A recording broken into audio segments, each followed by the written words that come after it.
Welcome to the Cincy Postcast presented by LASIK, where better vision leads to better calls. I'm Kevin Wallace, and before we get started with today's episode, I want to tell you about our friends over at Streetside Brewery, because my God, it's been too long. I've spent too much time away.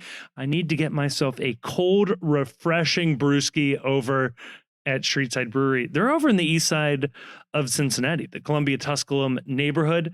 And they are brewing up this city's finest beer. They have good stuff going on there at all times. All right. This is the place to be if you're watching away games for FC Cincinnati. They are an official pub partner.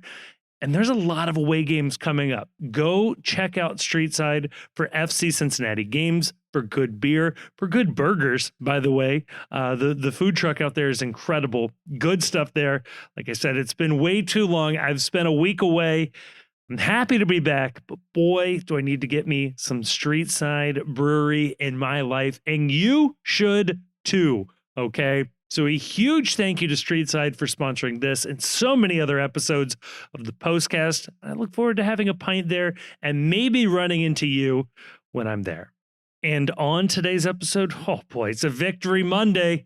That's right. We are celebrating a win for FC Cincinnati. That is 2 wins in a row, folks. 2 points off of first place in the East.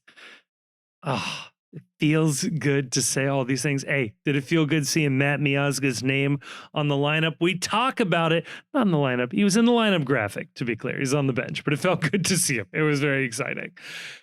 Lot of stuff to talk about in this game. Brad Smith getting the start. We've got a goal to break down. We got Kevin Denke and Luca Orishana relationship to analyze. All sorts of good stuff, plus an update on teenage Hadebe. Not in the country. When could we? When should we expect to see him back in part 2?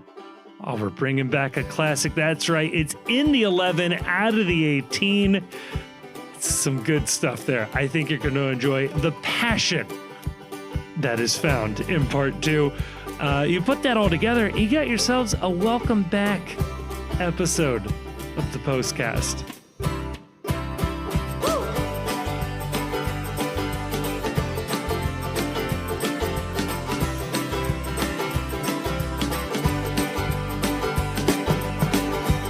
Joining me to talk about all of that and more, I'm joined by the Chief.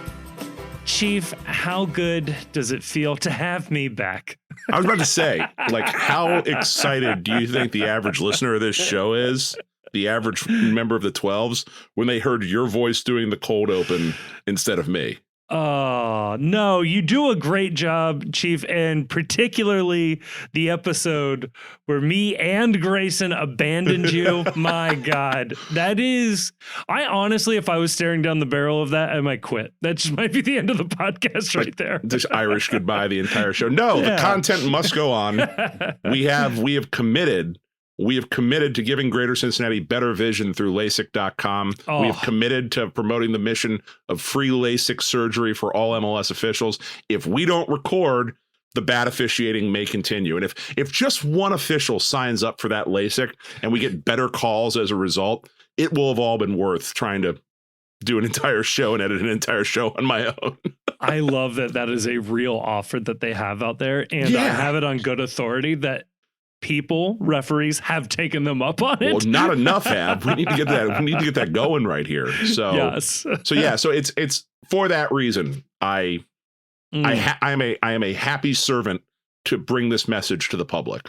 Oh no, I'm very appreciative of the time off. I got to travel with the family. Got to take the kiddos overseas. Chief, I went to the country of Haiti. It's not where I've always dreamed of doing my vacation. Let me tell you, from what little bit of a literal walled garden I got to see, they're doing great. Haiti's fine. Yeah, just don't look beyond. Don't go over the wall. Don't go over the wall. Just stay behind the wall, baby. I did the blinders, just to keep the tunnel vision. As long as the tunnel vision is happening, everything is a-okay. I did thank 4 members of the Haitian military for their service. That was good. Now, you've been back in the country since what, like Saturday, I think?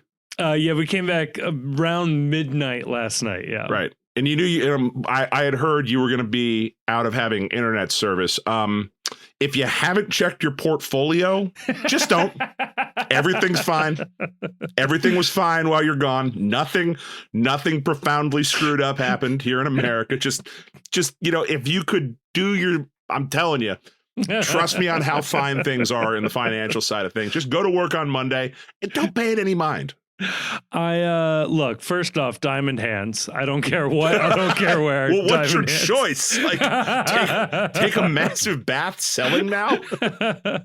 Also, I am prepared to buy the dip. Just somebody needs to tell me when we've stopped falling. Right. Yeah. How buy the dip? What do I do with the chasm, though? Not great. Nope. Not great. Nope. It's funny taking a week off. It takes you a little bit to sort of like figure out where the online world is. So, for example, I get back on Twitter, back on Blue Sky. I'm trying to suss out what's going on. I could not explain a million penguin memes. Like the generation of memes was already on like the 7th generation, right, and the initial joke is gone, and it took me way too long to figure out what was happening. If I was to say the phrase chicken jockey to you, does that mean anything? I've got absolutely nothing. All right. Well, if you hear it this week, just know that the postcast was the first person over the age of 12 that informed you of this. Chicken jockey. Wait, I don't want to expose myself. Chief, does this have anything to do with Minecraft? It sure does. Okay. That's all I needed. I just knew I was in the ballpark. Okay. Yeah. But it's one of those things too, where because of how just the internet works and how evil technology companies are, like we all live in our own little siloed garden of content where it's been cultivated for me. And, mine is mostly, global politics, soccer, professional wrestling, and video games. And I'm happy living in that very small bubble. So if something percolates out and like breaks contain from some other thing into my timeline, I know it must be crazy. And let me just say the kids aren't all right when it comes to this one.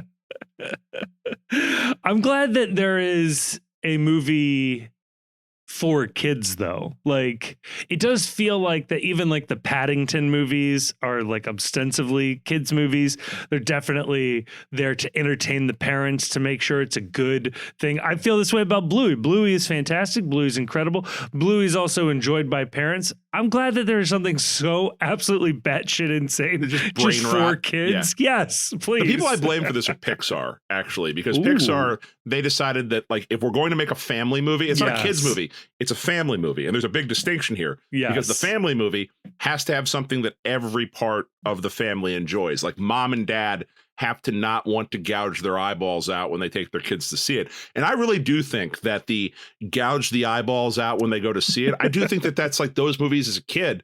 That's like a formative part of my culture. Like my growing up was watching cartoons where the cartoon didn't exist until they had an action figure to sell. And then like, we've got to sell this action figure in this toy line. Let's make a cartoon about it. So like I was raised on total consumer commercial, like crass, like we need the G.I. Joes to be riding in a different type of fighter jet because we're going to sell that this Christmas for the big toy thing. Like, they're Silverhawks. Well, they sound a lot like Thundercats. No. They have wings and they fly. It's the same storyline, but we just need to sell more of this product right here. I was part of the generation that had an actual cartoon called Biker Mice from Mars. Why would Mars have any one of those things? Bikes or mice? And why were the mice bikers? Don't know, but there was a toy to sell, so we're going to do that. This does feel like very much that, where it's like, this is not for you. Yes. If you are above the age of 12. If you are above the age where it seems smart to, at an agreed upon time during the movie, that everyone throws their popcorn and their drinks up in the air without a care as to whether or not the people cleaning the theater have to deal with this. This movie is really not what's happening? Oh yeah. Oh god. Like I said, get on Twitter, just search chicken jockey. And oh god. You will either thank or curse me later for this. Chief, speaking of the commercial tie-in, as somebody with two little kids, I have never seen a more blatant attempt at the cash grab, like what you just described as this. This is great. There is a series of Spider-Man cartoons. These are the CGI ones made for kids. These aren't, for high schoolers or anything else. Yeah, my nephew Hank was really into this. Spidey and his friends or whatever. Yes, Spidey and his amazing friends. There's like a famous band that does the theme song. Like, it is the lead singer of Fall Out Boy. Does the theme song. So they're in whatever season 4 or 5 now, and they have decided that the Spider Kids should all also be able to morph into dinosaurs. Yeah. Oh yeah. Yeah. Yo, we're gonna touch on all the cultural touchdowns right here. Wait, hold on. When they morph into dinosaurs, do they have feathers? Because I think that's bullshit that they have dinosaurs with feathers now. They do not. But okay, also good. Hashtag not my dinosaurs. Keep an eye on this one. I'd say stay woke, but I don't know where we stand on this right now. Every single female character in these young children's cartoons, their special ability is flying. I can't explain it, but that is a thing that I have seen across, I think, 4 different cartoons now. The female one flies. They can fly now. They can fly now. I don't know what that means. I don't know why all of them do this. There's someone's writing an angry think piece about this on some right wing website. That's what I'm saying. Yeah. There's a deeper psychology here that needs to be unpacked. I gotta say though, Chief, completely undisconnecting, I think is actually the word I'm looking for. Completely disconnecting. Oh, is so nice. It was so nice not caring. It was so nice not being on Twitter. My phone didn't work. It was lovely. You also carry the deconstructed phones. This isn't that big of a deal for you. It's true, but also there was no, or at least I did not turn on any news or anything. Ignorance is bliss. I can verify. Do you know how addicted I am to my phone and the internet? I've been on flights where the Wi-Fi didn't work, and I've gotten my phone out and without even thinking, launched Twitter just to see what was going on. Man, it was. Can't do it. I can't get away. I'm stuck. I'm a victim. Well, hey, I'm back, and believe me, the first thing I did was open up all the social media apps. So I'm right there with you. And I heard tell that you may have watched this FC Cincinnati game in flight. In flight. Flight actually is a little dramatic. I was worried that the timing was going to be thrown off. A woman supposed to be seated on the airplane that was at our gate before our airplane, I guess decided she didn't need to sit in her seat. This was an elderly woman, and had to be taken off by 2 police officers. Nice. And how many people were filming when this happened? Only my wife. There we go. She was like, I think something's up. She's noticing all the activity around the gate. I was like, well, upload that to public freak out on Reddit. Yeah, get your camera ready. We might see something fun. She just cried. There is no sign that we're living in the future more than being able to watch a live sporting event from midair. I remember when last summer when we were going to Mrs. Chief, our friend Catherine and I, we were all flying over to Paris. We took a summer trip because flights got dirt cheap because no one was traveling before the Olympics happened, because all of Paris was just stadiums everywhere. You want to see this thing? Good luck seeing it around this stadium we've just built. Mighty fine view. It'd be a shame if a volleyball court all of a sudden found its way in front of this. You don't want to see the Eiffel Tower anyway. Here's a tennis court. Yes. But I was able to watch most of the Miami 6-2 the insane just drubbing of Miami on the flight, which was just really, really cool. Oh, Chief, I not only got to watch the game, which was great, lovely, love to talk about a win, but I also had the Final Four on the in-flight info. Yeah, that was great. So I just had that going, just glance up, see how Auburn was doing. That's how great modern life is, other than if you ignore 90% of what modern life is that you can turn your own little plane seat into a sports bar. Yes. Especially if you're in one of the seats where they offer you the free booze, where it's like, yes, I will have a beer and a mixed drink while I'm watching both these games. Thank you very much. You guys do wings too? Can I get like an order of hot buffalo? That's exactly what it felt like in the air. It was lovely. And I was worried about landing because I've heard it was nothing but shit weather the entire time. Yes. That I was away, which I love finding out that the weather was terrible when you were gone. Well, you're on vacation. It just what's it been like here? Well, where the river is in flood stage, and I don't know where I'm parking my car when I go downtown tomorrow for work. I did have to do some research. My commute to work will be impacted by this, so looking forward to that. Yeah, and the best part too is that if you're watching a home game in that sort of a scenario, you can click on that alternate audio and get Tommy G instead of having to suffer through Apple TV broadcasters. Yes. It was lovely to hear Tommy G call his 300th game. Bravo to Tommy G. 300 games. Has he done every game? I think so. I'm trying. Surely he was sick one time. That'd be 9 years worth of games, right? Yeah. And about 30 games a year, plus or minus a few. Chief. Well, I don't want to take anything away from Tommy G. So congratulations to Tommy G. Yeah. Incredible achievement. I know Kevin's been with him for the vast majority of those. Kevin McCloskey there. So good to have those guys a part of the club. Chief, I do have a thing that I've been meaning to bring up, and I don't want to seem like a spoil sport here. Oh, God. But I really don't like that we're calling this the 10-year anniversary of the club.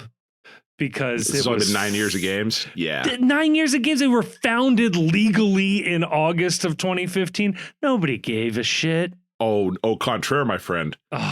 Is there any story more repeated about FC Cincinnati than this team was founded around a table with Jeff Birding, Jeff Smith, I think who else? It was Jeff Birding, Jeff Smith, was Dan there? McNally. Yeah, that they were all, it was founded around a table with those guys. That story has been told so much that this has to be the anniversary that we celebrate right here. Otherwise, when do we, like when Sean Okoli scissor kicks the ball in, that's what we say is like the first moment? Honestly, that might be the moment FC Cincinnati actually started. Yeah. Everything else was a branding exercise. Sir, if you weren't there at the table, then can you really truly be a day one fan here?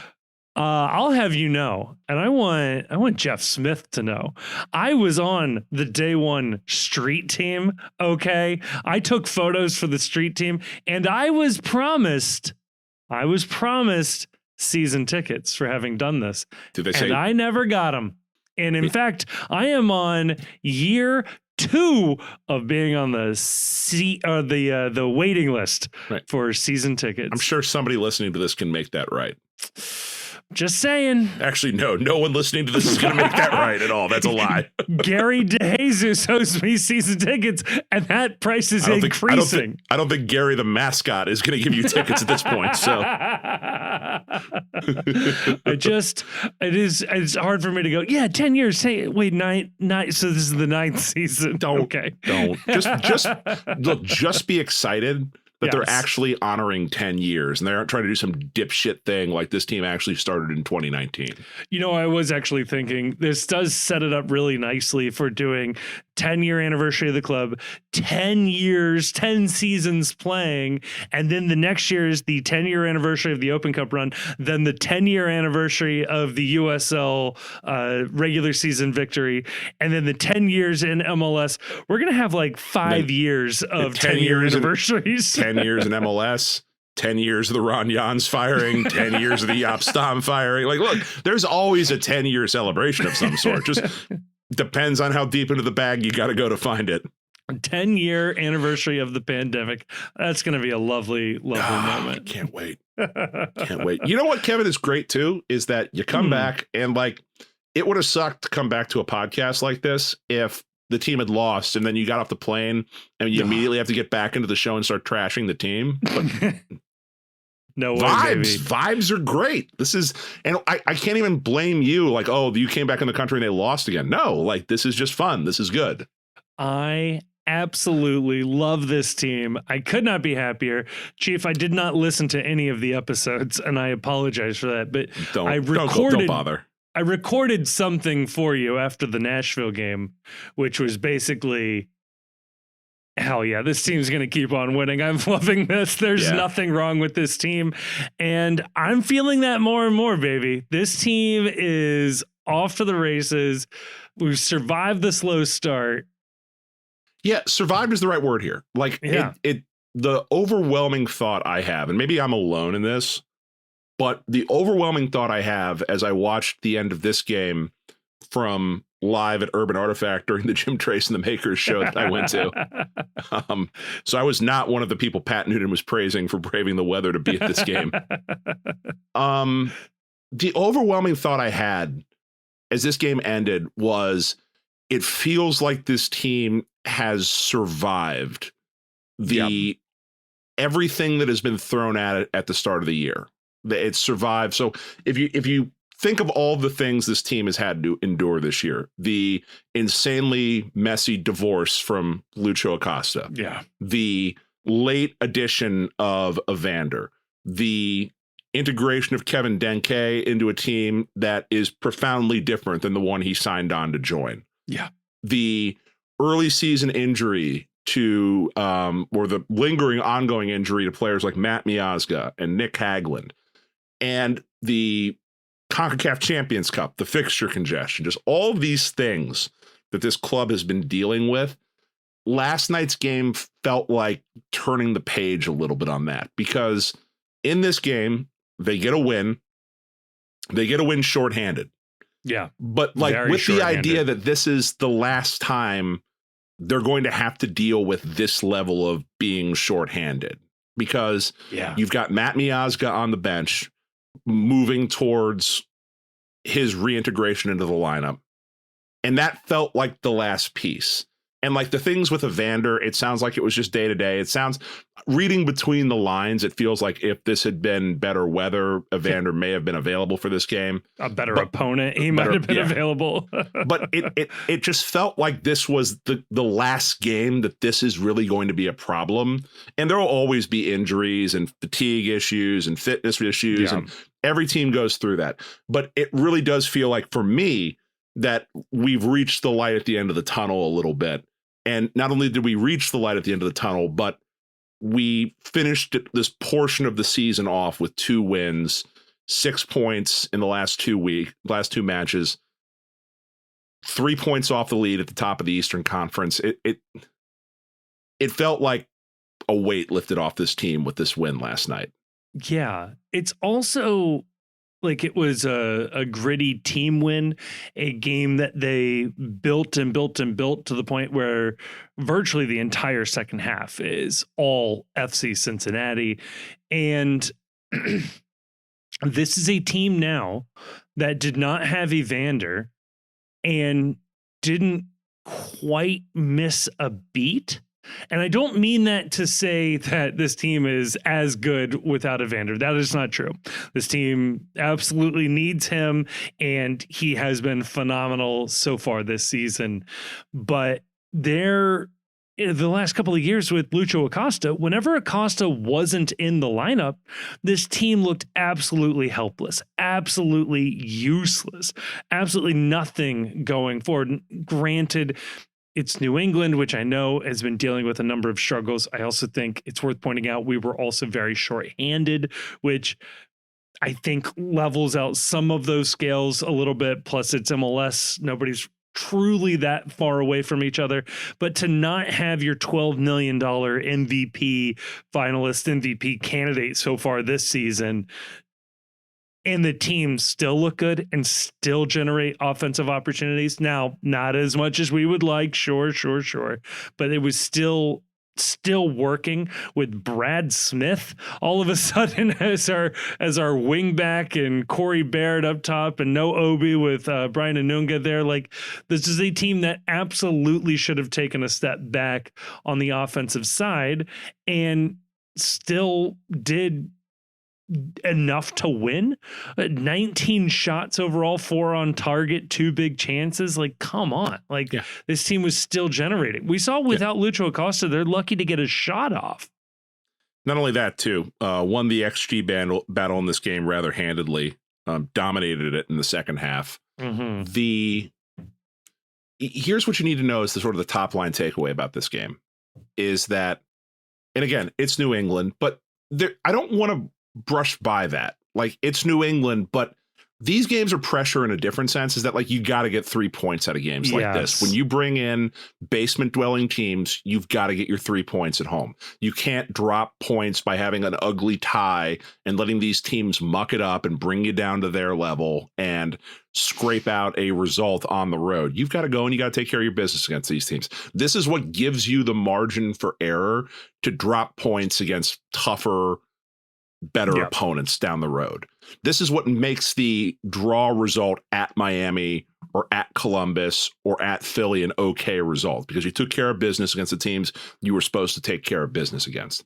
They kept a clean sheet with precisely 0 of their top best 11 center backs.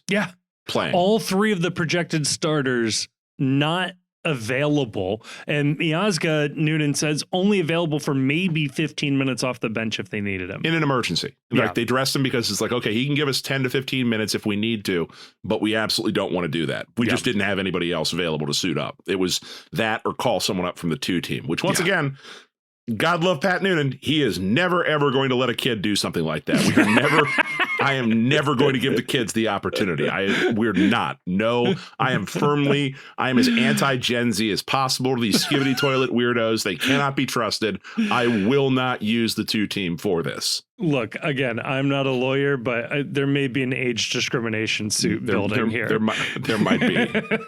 But yeah, none of the projected starting center backs, and only of their 2 DPs on the roster, only 1 playing. And that's a hell of a result for that. And so it was a pragmatic result. The weather conditions were atrocious. The match was sloppy at times because of the weather. But they gave up maybe like 2 bad opportunities, 2 bad chances, but otherwise New England really didn't threaten in the second half at all.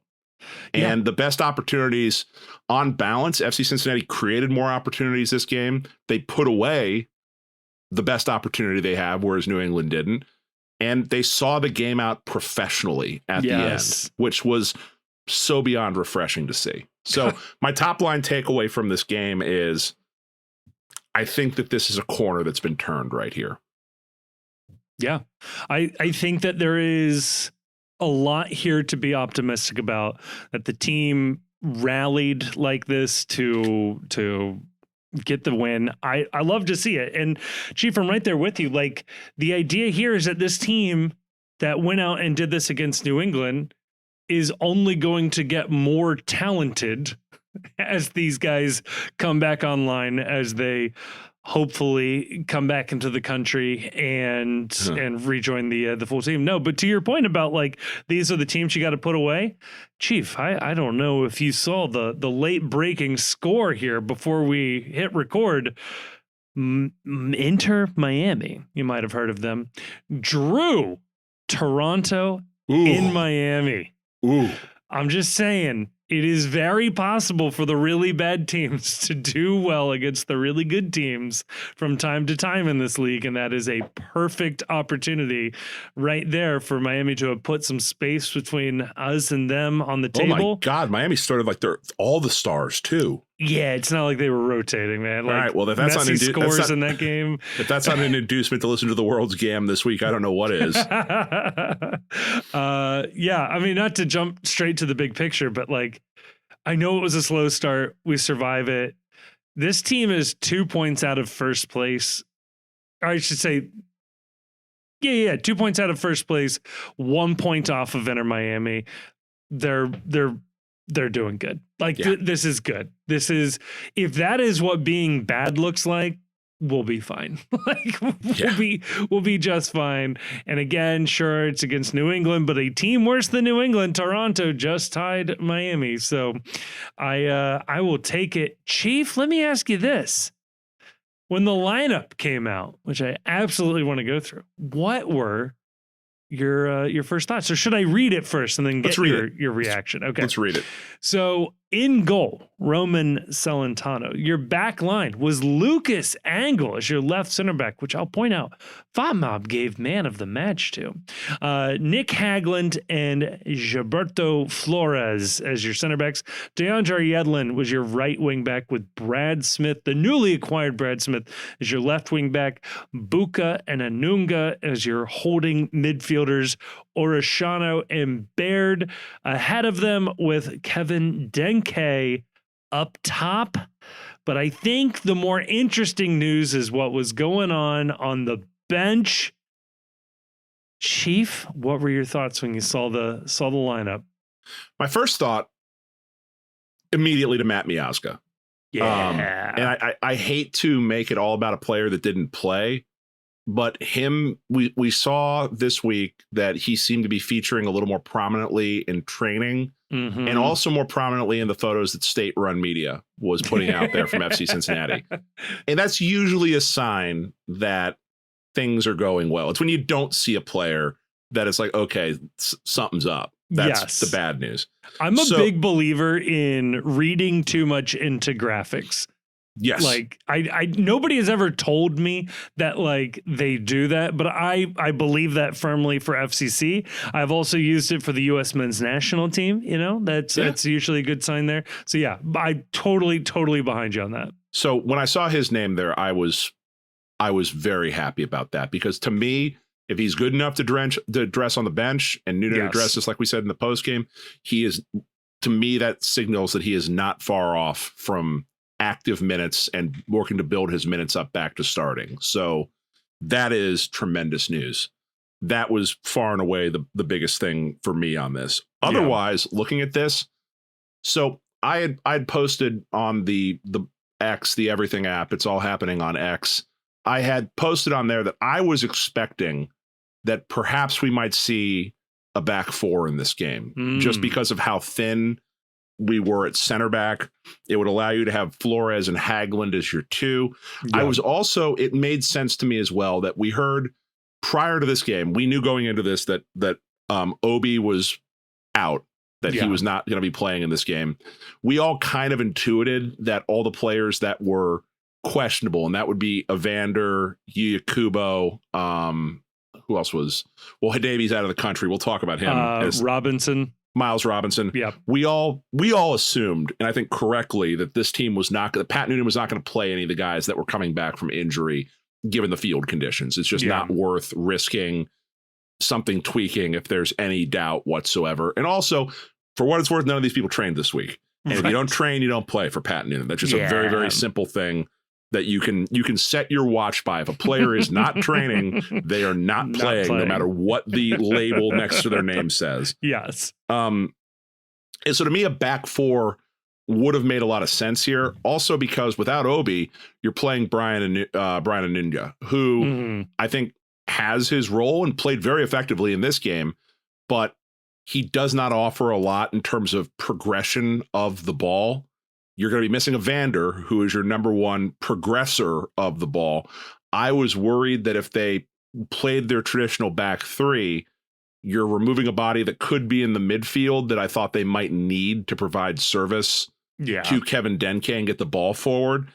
And honestly, I still think that even with this result, I still think that a large part of the problem, especially in the first half with this team, was just their inability to get the ball to Kevin Denke in dangerous positions and in their inability to move the ball consistently through the midfield on this.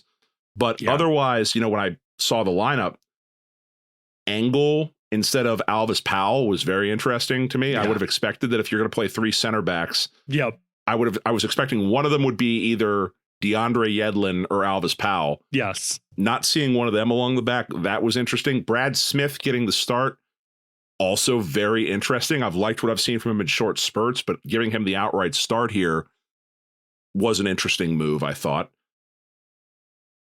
And, Corey Baird. Yeah. Corey Baird. Carter and I talked about this on the show you didn't listen to because you were, busy vacationing and gallivanting. But it very much seems like Pat Noonan likes Corey Baird coming off the bench because Baird has the ability to do different things that have been shocking to me. That sure, wingback, why not? Or sure, left back. Clog up the midfield. Yeah. So it was interesting to see Baird get the start there. So it was a very, for playing the traditional Pat Noonan back three. Yeah. Somehow was a very interesting lineup that I was not expecting. Yeah. Angle getting the start there, I thought was super interesting because, like you, I was expecting Yedlin or Powell. Also worth noting, I feel like this might have gone under the radar. Only had 7 guys on the bench. We can have 9. And we've put 2 goalkeepers on there before. Did not do it this time. Did not call up any youngsters. So this was a shorthanded team and was already going to be shorthanded with the injuries being out. So super interesting that Pat Noonan went in with not a lot of ammunition, let's say, on the bench, and they still went out and got this win, which is huge. I think Brad Smith starting is interesting. He's one that, like you said, has looked good in spurts. He is somebody that has a long history in this league. This is the kind of guy that, I mean, I hate to keep harping on this point, but it's worth bringing up again. This is the type of guy that for the first 3 years of FCC's MLS experiment was just unable to get that. These floor raisers, as you've called them, league veterans who just know what to do. He played with Hadebe. He played with Baird. Apparently, the sales pitch and everything took less than 24 hours or whatever from the time that they thought about bringing him in to him being convinced to come in. So, I don't want I don't want that point to go overlooked. Incidentally, Please. That you look at this lineup right here, and 2 players who gave this team incredibly valuable minutes. Brian Anunga and Brad Smith. Those are guys. These are MLS veterans. They are not star players. They are not on big money deals. They are not breaking the bank by any stretch of the imagination. But either one of those players would have been locked on starters in Jaap Stam's MLS teams because that's how bad the talent level was, and that's how lacking the talent level was in terms of guys who can just give you a professional shift, not make any mistakes, and keep your team competitive when the rest of the sky is falling around them. Exactly. No, it was just good to see. Give Albright his flowers on those. Yeah, seriously. I don't know enough about the very back end of every single team's roster to say this, but it feels like under Albright, this team has found a lot of good minutes and great contributors from the supplemental roster spot. It just doesn't feel like that is happening at other teams. And that truly might be Chris Albright's superpower is, we'll see exactly how all the DPs shake out and whatever else. And he has proven himself pretty good at the MLS draft through the years, but man, locking down supplemental roster guys, that is where he has made his money. It's a must because the academy isn't producing talent right now. It's too early in the academy's life cycle at this point to really be churning talent out. Correct. So if your academy isn't producing young guys for your team, you better be able to lock down guys on supplemental roster spots that can be contributors, or it's going to break the entire salary curve for your team if you can't do that. Yeah. And building this team, this franchise, the way that they have, it has become attractive to those types of players. So this is a team that has a good reputation around the league and has been able to convince guys, again, like Brad Smith, I'm fairly certain was a total free agent. Could have signed with anybody in the league, could have waited to see if a better, more clear starting position opened up, or if a true title contender could have. Who does this remind you of? What story are we telling for the second year in a row? Oh my God. Yamil Assad. Yep. Same situation. Available to literally anybody with the ability to, with a roster spot and a checkbook. Yep. And he comes here and is quietly one of the best signings of the past calendar year. Yeah. Let's see if he does it again, man. It might truly be anybody you plug in at left back is really good at FC Cincinnati. The storied history of the left back, the left wing back of FC Cincinnati. I love it. So we ready to dive into the game, the match, Chief? Yeah, let's do it. Okay, so where do you want to go first in the first half? Where do you want to go in the first half with this? Because this is. I want to start controversially. I'm ready to get us canceled here. All right. I want to start us off in the 4th minute. I think it actually happened a little bit earlier than that. No, not the 4th minute. In the 10th minute. 14th minute? Let me look at the facts. We're just going to keep naming numbers out here. 14th minute. I got to combine the two numbers I'm thinking of. Kevin Denke is awarded a yellow card at the very beginning of this game for simulation. He's at about the midfield line. I noticed, Chief, that this moment that the $16 million man getting a yellow card didn't make Apple's highlight cut of this game. It was a little interesting. It gets awarded for simulation when he trips. He trips. I don't know. Maybe the other guy tripped him. Maybe not. Maybe he trips on the grass. Maybe he doesn't. Maybe he bruised his ego. He knew he was going to lose the ball. He falls down and is immediately awarded a yellow card without any verbal warning, without any conversation beforehand. He does not throw his arms up. He's not writhing in pain. He's not doing this in the box.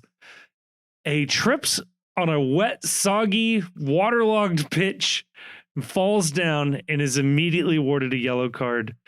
I've seen other moments, and we'll see another moment later in this, actually just mere minutes after this, where Denke is, say, officiated differently.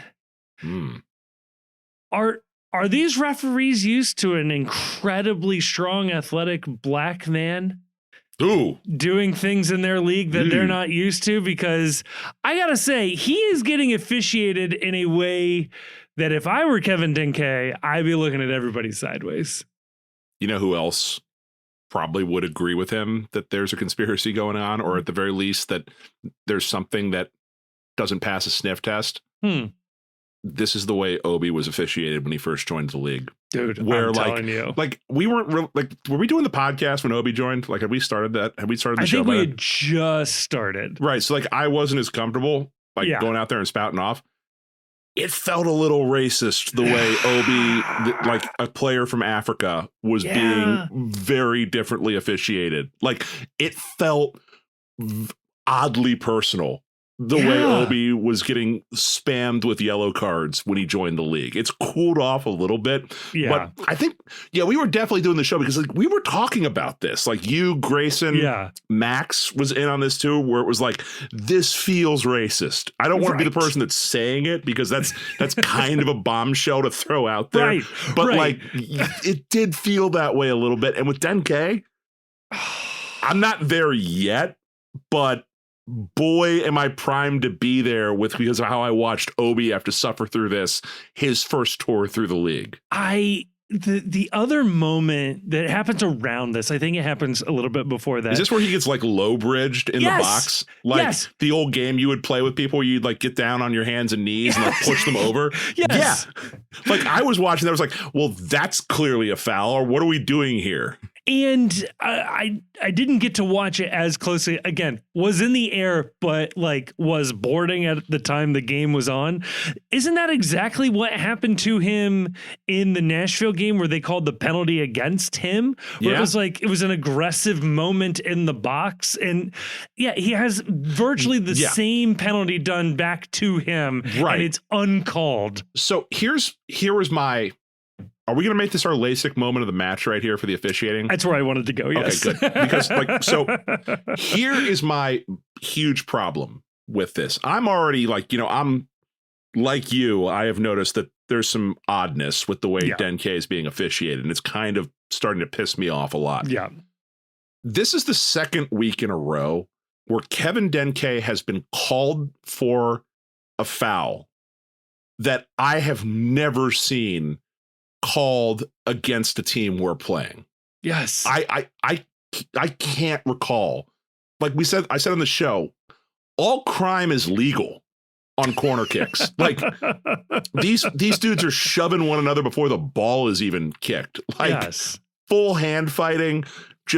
I thought it was just like being in the mosh pit at like, the Warped Tour, and you're in it to win it, and whatever happens. Like I've seen the Dropkick Murphys back in the day. You got to go with it. Right. I have never seen a foul or a penalty kick awarded in that sort of a situation for basically what amounts to pulling, pushing, and shoving on a quarter. And Kevin Denke gets that call. I have seen simulation called. I have never seen simulation called. There's been a long time. I'll say this. It's been a long time since I've seen simulation called outside of the penalty area. Right. It has been a long time since I've seen simulation called with no warning whatsoever to the player. Just like at the midfield line, right, in a game where the weather conditions are awful. If you're an official, to me, that's I don't know if you did that on purpose or if you slipped, but I want you to know if that was on purpose, that's your last one. Right. That's fine. Do that, right? You go over and yell at him if you have to. But there are so many instances where you will see, I think truly the simulation yellow card needs to be handed out way more. Like you'll see these moments, especially in the box, where an attacker goes down after like a hard tackle and they call no penalty, but also like they won't call it a simulation. And it's like, well, okay, it has to be either one in that case, like where the guy goes sliding in, like either he fouled him and it's a penalty, or he didn't foul him, and the other guy is faking. Like, there's no in between here. And no, they'll never call that. And the thing that kills me, and I'm sure this is not like in the description of simulation, but to me, it's the spirit of it, which is he is not looking for a foul. He is not hollering and screaming or pretending that he's in pain or immediately looking to the ref like, are you going to call this? Like, what's going on? Nothing. He falls on his face and then is awarded a yellow card by the time he picks his head up. It's so weird. I don't think you can call that in good faith on a night like last night. Right. I just don't think you can do it. And if you 10 minutes in. Yeah. And boy, I'm not, like I said, I'm not there yet. Right. And that's fair. I'm there adjacent, though, on this, because like I said, the way he's being officiated does not pass the smell test for me in any sense of the word. He is very fast. He is very strong. I get he pulled his shirt up. The man has abs that could probably stop a bullet. I mean, Jesus. You want to feel inferior as a member of the male species. Just skip any time the camera's on Kevin Denke, man. Like I'm only vaguely a part of the same species this man is. Right. So I wonder if it's, it's something that we saw with Obi as well. They're just like, they're not used to the speed or the skill. I hope it's that. Right. Because, well, I'll tell you what, what would help take it out of the equation? Tell me, Kevin. Better vision. Look, better vision leads to better calls with LASIK, and LASIK is offering. And again, need to emphasize that this is a real thing that you should do. We have heard from folks in the Discord that it was something that they loved. It was life-changing.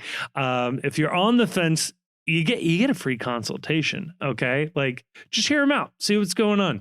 LASIK.com/thepostcincy. If you're thinking about it, if you want to hear what they got to say, use that link and they will give you $1,100 off. That is the deal. That is a $1,100 discount by going to LASIK.com, LASIK.com/thepostcincy. Link is in the description as well.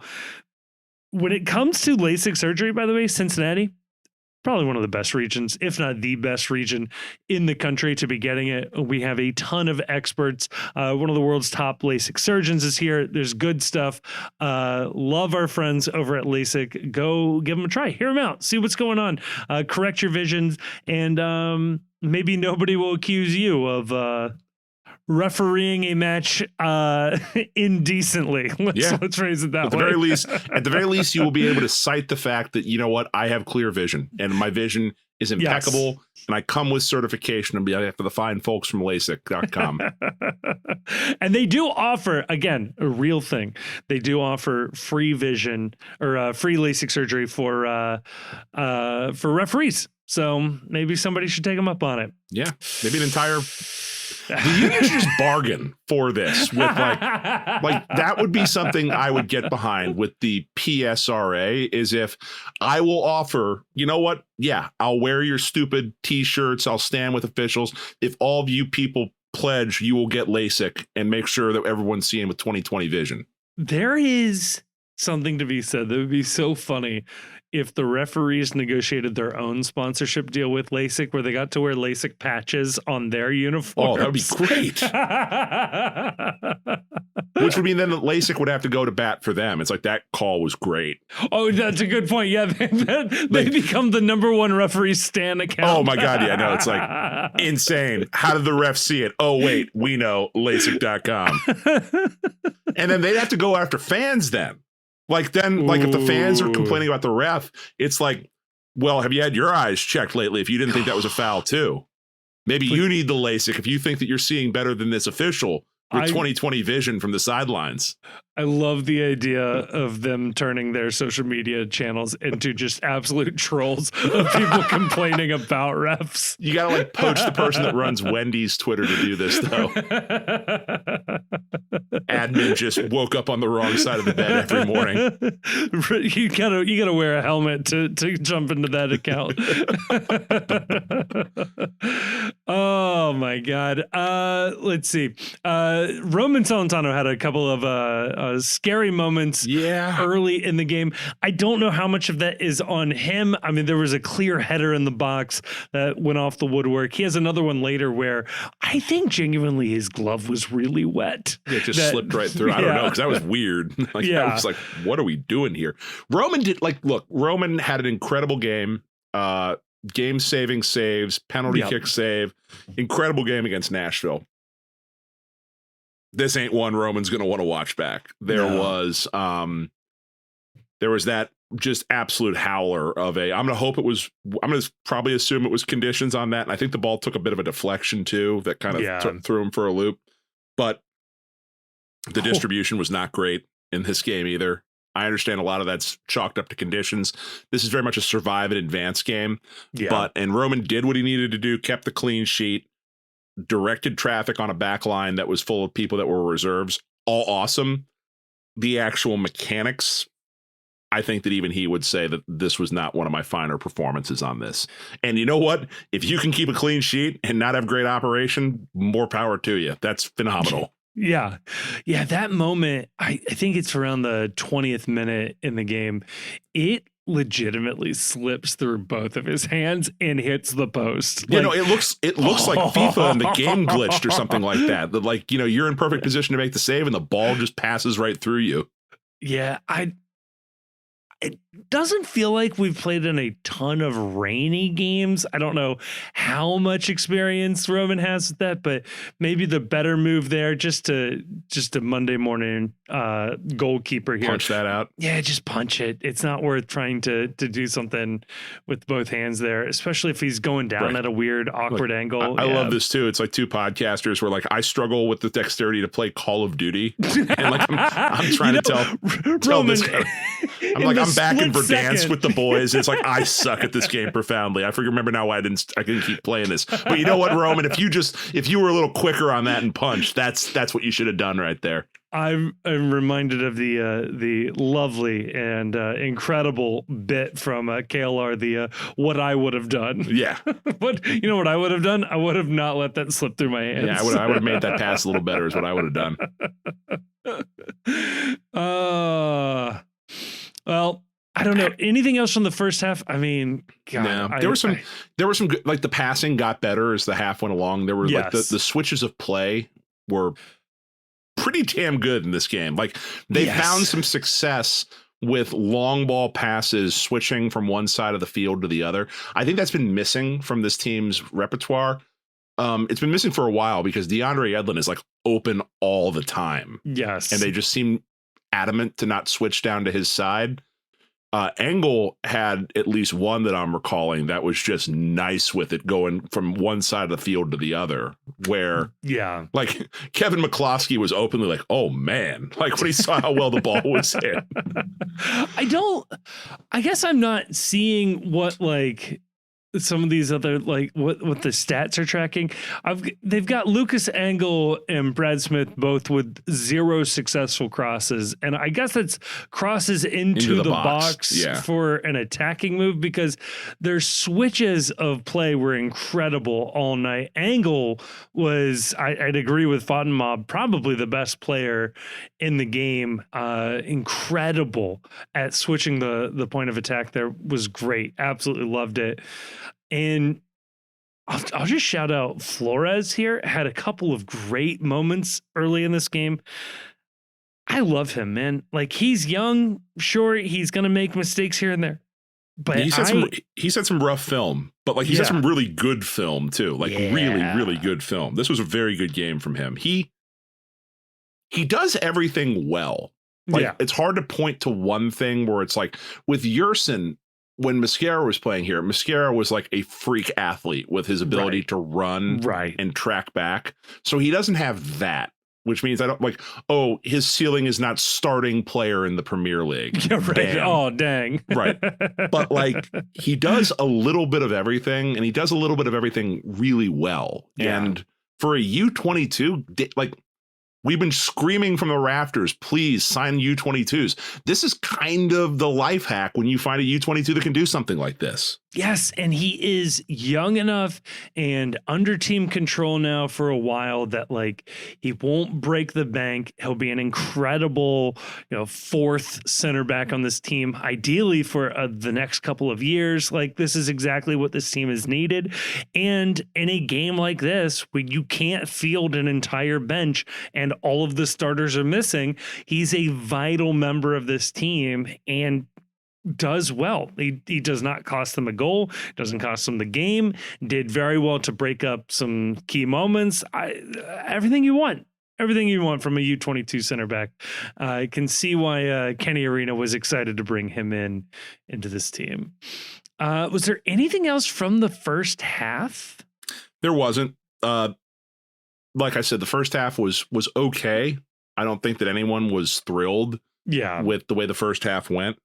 But the second half is really when VFC kind of took off here a little bit. Oh, it's so good. When in that second half, Santos comes on for Brad Smith. That's right. And Baird moves back to left wing back. All of a sudden, man, like the offense came alive. And I know we have probably been some of the biggest Sergio Santos haters. We've sort of come and gone with the Sergio Santos hate. But man, in this, all of a sudden, like this team figured out how to pass, and I am loving what I'm seeing in the attacking third. Like maybe, and this is skipping ahead a little bit, like maybe one of the more critical moments in this game is that Denke doesn't pass to Orishano for an open shot later on. But man, the story of the second half was just like guys willing to be, selfless with the ball, pass it off to each other, wait for the open shot, and then take the open shot. It wasn't a timidness. It was knowing that somebody else had a better shot in that moment. Corey Baird had a couple of good looks this way. Kevin Denke takes a couple of good hits this way. Like, this is what you want to see from a very expensive offense. Yeah. So what happens in the second half? And so there's a great account that I follow if you're on Blue Sky. They don't have an account on Twitter or the X. It's MLS Analytics on Blue Sky. And after each match week, they produce these match analytics graphics. And they're great stuff. It's got passing charts. It's got game state flow. It's got heat maps for which team was controlling which part of the field. And one of the things that they do on this that is really interesting is they do pass connections, like how often players are passing, and like the darker and thicker the line is, the more of a connection that each team player has.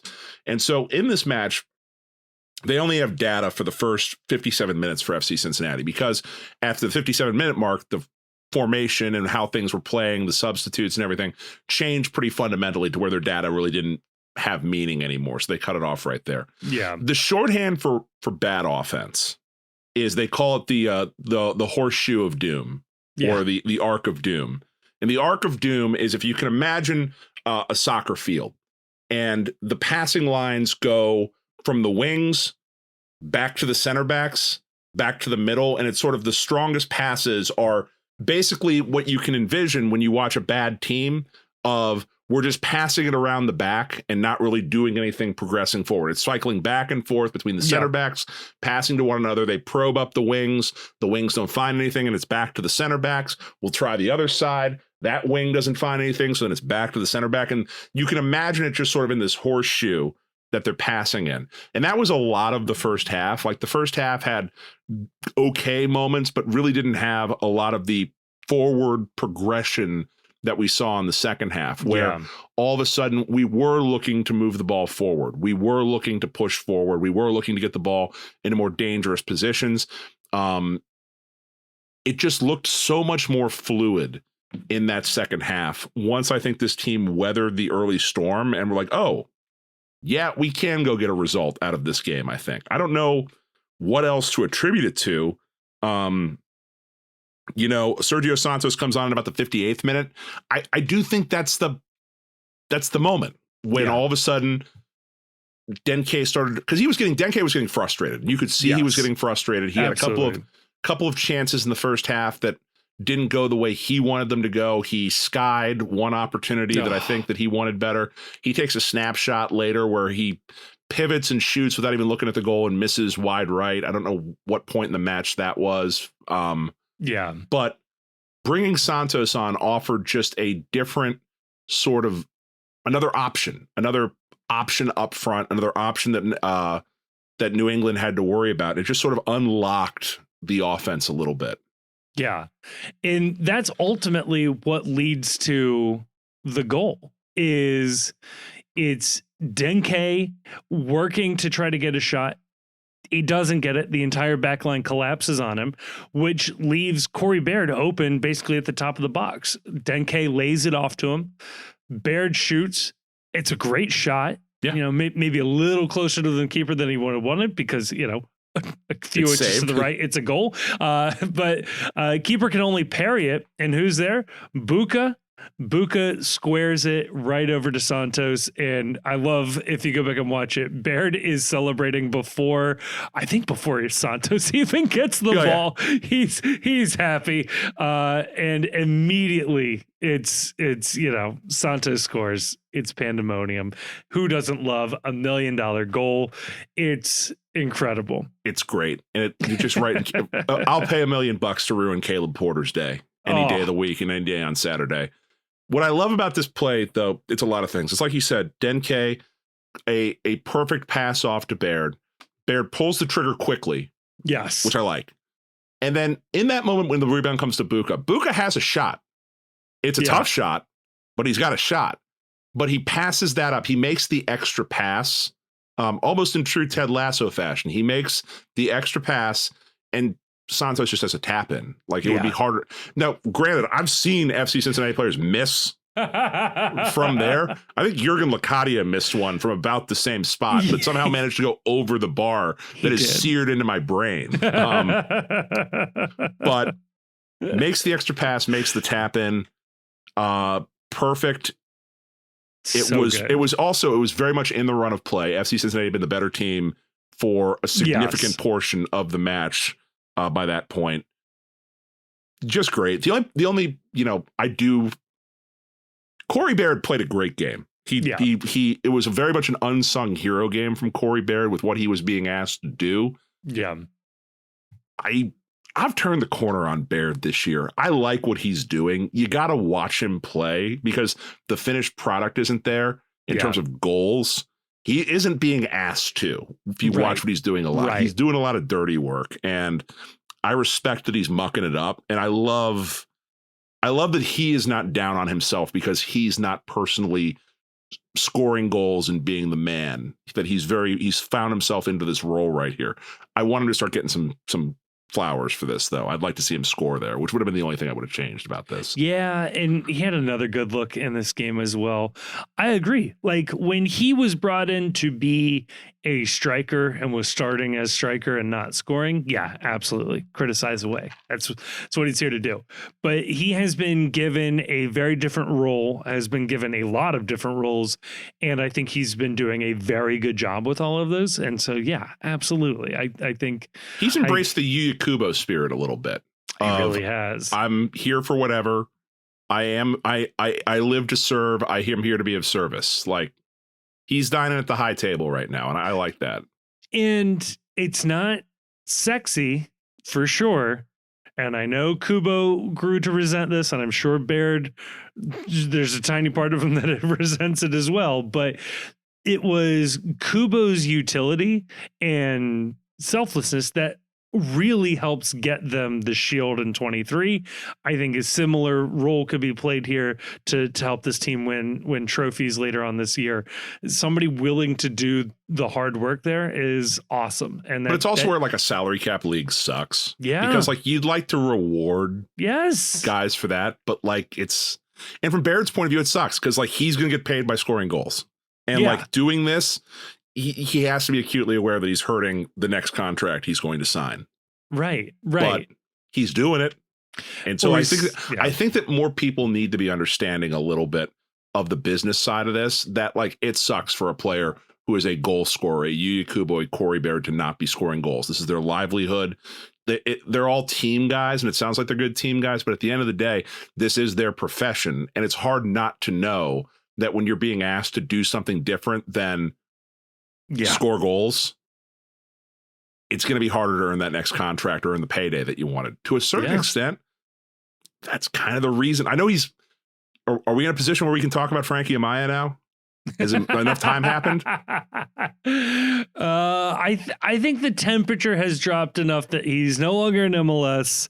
He did thank some fans. Right. And he's a shitbag. But like, he thought he was a goal scorer. He was asked to do something different. And at that age, you're just seeing dollars evaporate from your paycheck a little bit.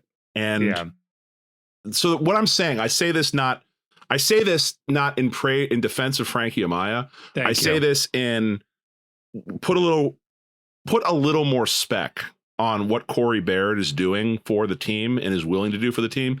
Put a lot more spec on what Yuya Kubo was willing to do for the team, and a little bit of grace, I think, to some of these guys when it's like, yeah, they want to make money too. Yeah. Like another player that made money that I think we need to talk about right now, please, because the vibes have been really high on this show. I don't want to bring him down. Oh, let's bring him down. I am worried about Luca Orishano a little bit. He is exactly where I wanted to go next. The Rabona play happens a little bit later after the goal, and what's going on? What's going on? Because yeah, I went into this season expecting Luca Orishano to take another step. That like this team has rewarded him with a big contract, that he had an incredible year last year. And not only is he not taking the step, it feels like he's regressed a little bit in terms of he is he is far. I think he's trying to do too much. Mm-hmm. I think he is desperate. It looks like to score goals, be offensively productive, live up to the contract that he signed. I don't know what's going on, but like it's not good right now, and it feels a little bit like it's not working between him and Denke. That there's a little bit of both of them are like, what are you doing? That he's looking at Denke thinking, what are you doing with some of these strikes? Denke is definitely looking at him a little bit like, what are you doing with some of these decisions? Yeah, I think it comes down to a point that you made definitely in this offseason is that he is not a 10. He's not a creator. He is not somebody who is going to rack up a ton of assists. That's not his game. He has been a wide attacker, and we saw him be very successful from the wingback position, as well as the sort of second striker-ish position. I wonder if his role looks better and he looks better with Evander and Denke and him together, because it hasn't though. It hasn't, but I don't know. He hasn't had, I don't think we've had a lot of time with all three of them, because I just wonder if his skill set doesn't mesh well with Baird and Denke, or Denke and Santos. Well, we saw that a little bit last night. It's just, it's not working as cleanly as if he were a striker with a creator behind him. I think he has struggled to play the creator role. And I think of the two, he might be the better option at wingback. The problem is we didn't have anybody else that could also play up top. Like, you weren't going to not play, like, you drop Brad Smith, move Orishano to left wing back, or move Yedlin to left wing back and Orishano to right wing back, and then what?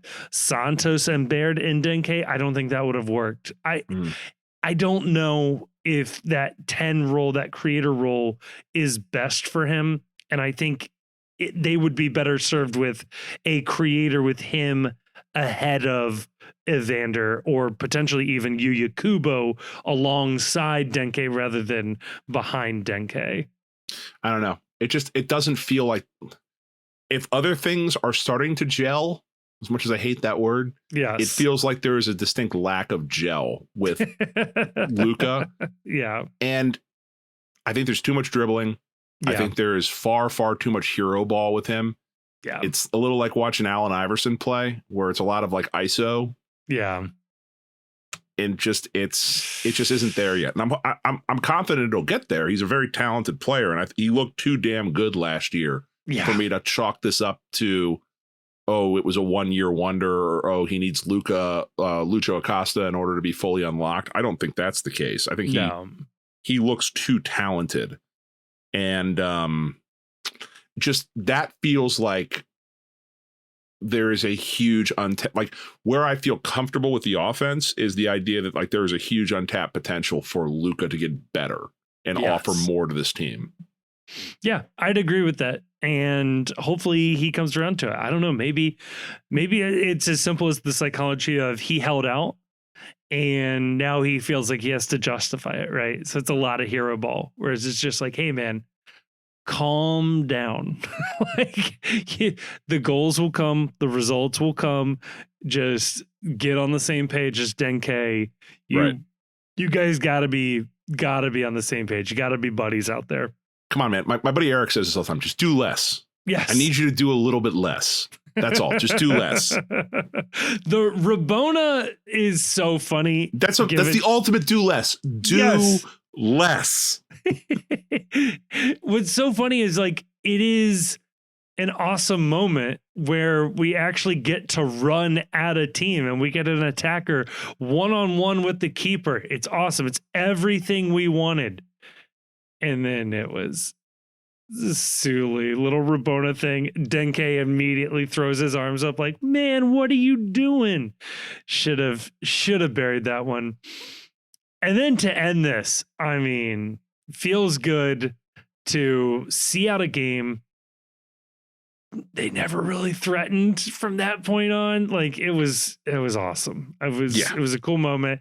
Anybody who survived the weather there deserves all of the praise for having done that. So yeah, the hero of the night really was the TQL roof. Yes. Again, it was probably built about 5 feet too short. Because some of those front rows definitely speaking from experience, some of those front rows get a little too much precipitation because the roof line's a little not where it needs to be. Yeah. But no, full credit to anyone that was willing to brave through that and sit through that. And I'm glad you got a win if you went. So, yeah. No, that was huge moment for this team. And as you've said, and I think we can see it. Like, this is where the team could easily turn things around. Chief, I keep going back to it. Our preseason predictions. Yes. We said 13 points through 7 matches. We are right on track. Do we know ball? Is that what I'm hearing right here? Well, here's where it gets tough.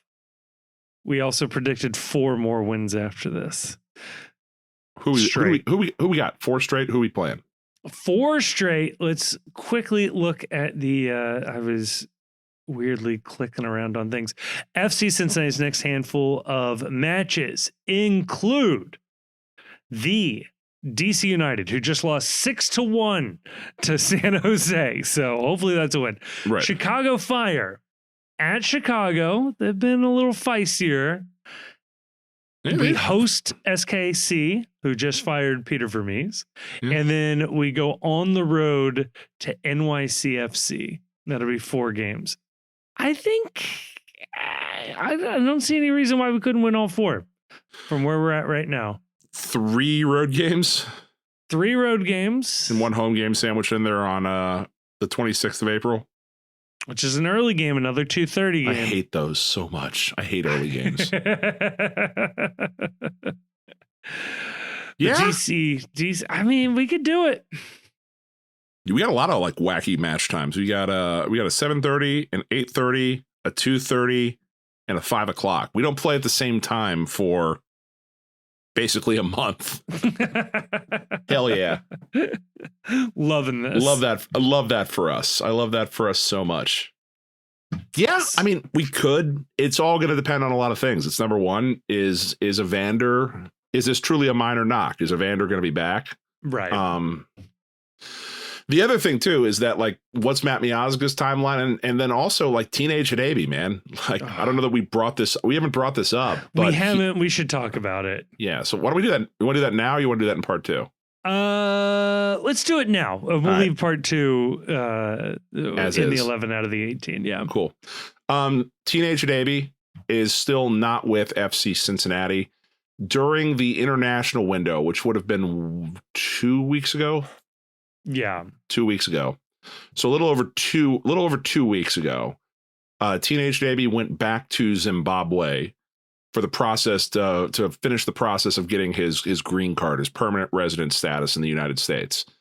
In order to do that, most of the time it's required that you have to go back to your home country to do that process there. And then you come back to the United States. When you come back to the United States, you are under permanent resident status. And he has not come back to the United States since then. Now, I did some asking around on this. Please. And I want to emphasize very clearly at this point that I am many things an expert on immigration law and national and international politics, not on that list. Right. Can answer a lot of questions about other fields, not this. What I have heard is that there is an issue with the Zimbabwe government. It is not on the United States side. It's kind of fucked up that we got to clarify that it's not the United States that's keeping them out. But it is not on the United States side. The word I have gotten is that Zimbabwe is going through some intense political turmoil right now, with pressures on the current president of Zimbabwe, who I believe came to power about a decade ago in a military coup, to step down. And there is active protest, and there's potentially possibly an active coup underway as well. Either way, Zimbabwe is in a world of it right now. And what I've been told is that Teenage is safe. He's okay, but that it's not a great time right now for him to be able to get out of the country, because part of this process involves, passport exchanges, things like that. So I'm told that everything is okay with him, like in terms of his health, and everything's all right, but that the situation in Zimbabwe is not good right now. Yeah. Just trying to quickly read it. It looks like a faction within the current president's political party is actually the ones looking to impeach him right now. There were protesters arrested. You got officials taking to YouTube, making statements and military fatigues. Yeah, not ideal. Yeah, there's all sorts of corruption allegations and billions of dollars missing in various accounts and things like that. Not great. Not great. I want to stress, though, that every person I have talked to about this, I feel like an actual source of information here, which is bad. But every person I have talked to has said that Teenage is fine. Good. He is okay. He is healthy. He is safe. He is in the situation for him personally is safe. It is just that the people that will be necessary to effectuate him getting back to the United States on the Zimbabwe side seem to be a little busy right now. Yeah. And that sucks hard. Yeah. I don't know to what degree that there can be political power weighed in on this from various people that are in high levels of this organization, because again, it's not anything on the American side. Like there's nothing that like the fact that we have a very, very, very high ranking U.S. government official that seems to like wearing FC Cincinnati apparel doesn't seem like it could help us in this situation. Yeah. To that end, for whatever it's worth, Zimbabwe seems willing to play the tariff game. So yeah, definitely not on them in this case, or not on the US, I should say. So I'm hoping we're going to get some good news about this. I'm hoping that he will, he'll be able to get back to the United States. His paperwork will get cleared. It sounds like it sounds like from everything I've heard, he wants to, he's eventually wants to become a citizen of this country from, word out there on the street. But and the green card would be an incredible asset to him personally and for the team as well. The number one thing is just getting him back to the United States. And then, it's going to be a process reintegrating him back in, because I'm guessing he's not training when he's over there. Yeah, I wonder what that looks like. Hopefully Denke was able to send him some home gym tips to take with him. Can you get a Peloton over there? I don't know. Christ, get them as a sponsor too. Yeah, that'll be good. I'm sure you touched on it, but FCC did trade away one of those international spots. So Hadebi getting that green card before the start of the second window would be really good for the team. So it's one of those things too, where it's like, I don't think there's a reality where he comes back without a green card. Right. So it's like just getting him back will mean I just need him. Yeah. So, oh man, if you're in a position to send well wishes to Teenage, send well wishes to Teenage, because this sucks. And it's one of those weird, like every so often, I think we've talked about this in the show before, every so often soccer, because it's a global game, it does remind you, and it is like a window into places where,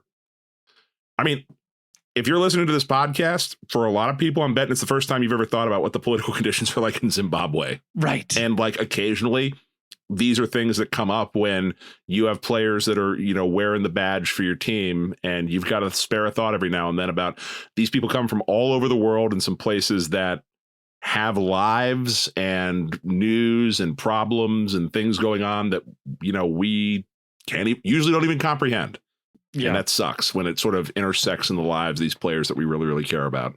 Yeah, man, it was, I had pulled up an article here just to see if I could glean anything quickly. And one of the things was that one of the main political players in this, his nickname is Bombshell, which is a great nickname for somebody in the news. So there you go.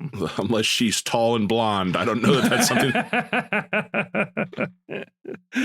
Oh, well, Chief, I think that does it on this game. Good win. 3 points. Good win. Vibes high. Feels good. Yeah. On to the next one. On to part 2, where we get to go back to our roots in the 11 out of the 18. Let's do it.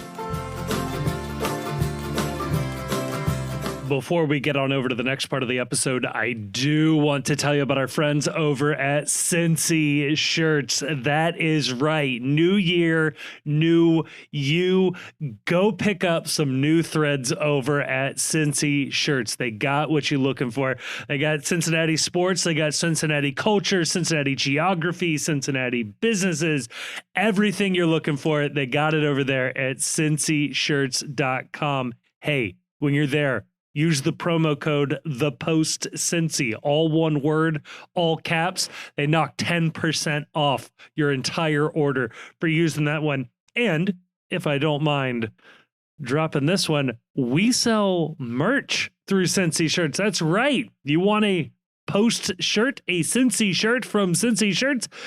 Check them out. It is good stuff there. We will have new designs for the new year, but they're not there yet. So this might be your last chance to collect some of these designs. You want an Opie shirt, one of the 12. They got some good stuff there. Hey, they're not just online. They're in person as well. Go check them out in Loveland and in Northern Kentucky. They've got 2 fantastic locations. They will print on demand. You can work with them, come up with maybe a little goofy idea. They'll work with you, I promise. And again, the promo code, ThePostCincy, all one word, all caps. They knock 10% off your order. That works on Post merch as well. Want to support us twice? Absolutely, you can do that. So huge thank you again to our friends over at Cincy Shirts, and a huge thank you to you, listener, for using that code. All right, we are back, Chief. We are doing in the 11 out of the 18 because let's be clear about why we're doing this, Kevin. Yes. Would you like to inform the people why we're reverting back to this classic segment that has been sort of left by the wayside? There's been too much content, except for I haven't gotten the Patreon post up. I should probably I can tell this story now. So please, when Grayson and I were doing the podcast on Thursday, we were trying to see if there were any Patreon questions we could answer. And we didn't realize you hadn't posted the question. And I was trying to figure out can I log into the Patreon to see if there are any questions posted? So the first thing was I attempted to use the same, thinking you might be reusing passwords and logins. Smart. I attempted to use the login that we use to post the show on our podcast account. I attempted to log into the Patreon doing that. Apparently you use a different password. So good on you for password security here. Well done. You're Job welcome. well done there. Grayson ended up subscribing to the Patreon for $2 to try and see if he could get access to the questions, only to find out you hadn't even posted the question yet. Ooh. Oh, damn. If he had done it on March 31st, we would have charged him the $2. So yeah, damn. Or we would have gotten $4 out of him. Yeah, for hitting the both months right there. Well, I'm sorry. I didn't make the post. You know what makes this worse, Chief? I can schedule posts, so I have no excuse. What? I found this out later. I really should just schedule all of the months out in advance, but that would require at least 3 extra minutes of work. So, well, now that you've thought about it, now you have to do it, right? Yeah, probably. Now that I've put it out there into the world. Now you have no excuse. What's up? I will be mocked and should be mocked mercilessly. Mocked and shamed. If any of the others are delayed. But no, Chief, it has been so long since we have done in the 11 out of the 18. Should probably tell the people what the heck it is we're doing here. Yeah, why don't you do that? Well, okay. Even though I came up with it. I was wondering if you wanted to talk about your baby, but I'm happy to introduce it. In the 11 out of the 18, this is where we put anything from the world of soccer, from not the world of soccer, into our 11. This is something that is good, positive. We like this. It has made it into the starting 11 of our life, or out of the 18. Doesn't even make the bench. I know bench has expanded like after we started this segment. Right, yeah. It's still 18 to us. This is something that you have downvoted in your life. You don't like it. It has annoyed you. And again, soccer or otherwise on this, it's usually otherwise. So Chief, where would you like to start? I will let you start with this. All right. In the 11, I'm going to put Urban Artifact and Radio Artifact. This gives me an opportunity to talk about our friends from the Postcast here, Jim Trace and the Makers. They do the music for the show. They had their 10th anniversary of their original album, A Little Hazy, was at Radio Artifact on Saturday while the game was going on, actually. So instead of sitting in the rain, I sat in the basement of an old church in a studio space and watched the show. And if you're not familiar with Radio Artifact, boy, are you missing out. Yes. So this is my chance to plug something that I think is really cool for our city. So if I may, please. Grayson had a chance to opine and pontificate a little bit on Thursday about the fact that we lost the Sundance thing here in Cincinnati. What I hope comes out of all that a little bit, and I think this would be good for the city a bit, is if we lost Sundance, we don't get that sort of thing here, but like there's a lot of cool art, music, theater, film, there's a lot of cool stuff happening in Cincinnati, and stuff that we could, I think as a community, sort of rally around and help grow a little bit. And in this moment, I think that there's no better time for us all, because we're feeling aggrieved, and there's nothing Cincinnatians love more than feeling aggrieved. And if you are someone who's like, I was really bummed we didn't get Sundance, and you know, screw these people, these Hollywood elites for looking at us like flyover country. Here's something you can do to fight back. Please. And I love a good fight back here, is get into some of the stuff we got going on in this town that's in the art scene a little bit, because it's way cooler than you remember, especially if you're over 30.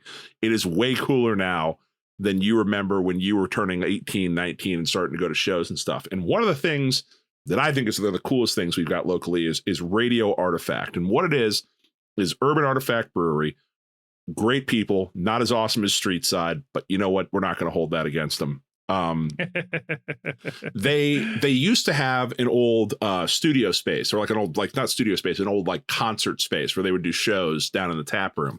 They took that, they walled it off, and they turned it into a professional recording studio setup where they have multicam setups. They've got people filming. The acoustics are immaculate, but they've also got room for about like, I don't know, 80 to 100 people to come and see a show there. Right. And then they live stream all of the shows on YouTube that they do on Radio Artifact. It's Radio Artifact channel on YouTube. They inexplicably only have like 1,000 people that are subscribed to it. And this should be such a bigger deal in this town, because they bring in local music, and the shows are immaculately produced. It's almost to a quality that you would expect seeing something on like PBS back in the day, where, you know, multi-camera shots, great acoustics, great sound quality, professional mixing. And it's just really, really a cool space to go and see a band, even if you don't even know who's playing, go there, pick a night, go pay the $10 to get in, go support local music. Jim Trace was out there on Saturday. Incredible show. It's up on YouTube right now. The entire recording of the show they played for almost 2 hours, and it's awesome. And more people in Cincinnati should be doing stuff like this and supporting stuff like this. So if you have a chance, go check out Radio Artifact, go check out a show there, and support these guys. Give them a follow on YouTube, because this is cool stuff that didn't exist when I was growing up in Cincinnati as a way to see local music. So in my 11, Radio Artifact. If you're not aware of them, you should be. And if you're listening to this podcast, you're not aware of them, now you are, and you have no excuse not for checking it out. I love it. Chief, And Radio Artifact, by the way, does radio programming, right? Like you can listen to, I think you can listen to like a live radio stream from Radio Artifact as well. So there's good stuff out there as well. Yeah. So their channel's up. Every show that has ever been done there, you can watch live on YouTube. Yes. And I would love to see that be a bigger thing in our local music scene, because it's like seeing a show it's not like anything I've ever seen a local show at. Yeah, no, it's cool stuff. I can recommend. Chief, in my 11, I'm going to use this as a sort of backwards thing here. The Elam ending. Okay, look, all right. I watch college basketball. We watch a lot of college basketball this time of year. I despise the end of basketball games. I hate it. It is the most unsports thing in sports. Like dressage is more of a sport than the last like 3 minutes of a college basketball game, with the intentional fouling and the team's down by 9. And so if they just keep fouling, they'll eventually be able to hit 12 threes in a row to get back in. You had money on Duke, didn't you? No, here's the thing. That was one thing. All right. It's like, and that's maybe the biggest problem, is that it works every once in a while. It's like, if it didn't work, then nobody would be doing this. And it just turns what could be a really fun game into just absolutely nothing. Like there is no point in watching the first half of any college basketball game, to be clear. The first whatever it is, the first, what are we at, 35 minutes of a college basketball game is useless. Like you should just be tuning into the last 5 minutes of a free throw competition, and whoever shoots the best free throws wins. Like that is what you have turned the game into, and it is so beyond dumb. The Elam ending, somebody actually came up with a solution to this problem, and the NBA and college basketball have looked at it and just with blank faces have decided not to reinvigorate their sport, to give their sport excitement, to give every single game a buzzer beater. They've decided, no, it's okay. It's really cool to watch like a bunch of guys get into foul trouble. Everybody loves foul trouble. That's why you tune in to a basketball game. It's foul trouble. Oh, he's got 3 fouls. We better put our star player on the bench for 10 minutes. This is the dumbest thing I've ever seen. Elam ending. This is what you do.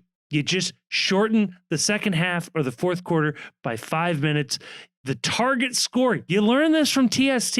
If you haven't heard about it before that, you add 7 points or 11 points, whatever you want, to the end, to on top of the winning team score. Whoever reaches that score first wins. Boom, done. There's no incentive to do the dumb fouling. Everybody has a chance to win the game. You can still have comeback victories. It's perfect. I've never seen a game been offered on a silver platter, the perfect solution to the one thing that makes their sport suck so much, and just go, nah, that's okay. We like what we're doing now. This is good. This is really good. Everybody likes this. No. Chief. The Elam ending is awful. The Elam ending is anti-sports. It's anti-sports. What other sport? Name another sport where you play to a target score. That's dumb. Nobody likes that. Darts. Right. Nobody likes darts. Darts is dumb. Darts is, you get drunk and play darts. Nobody no.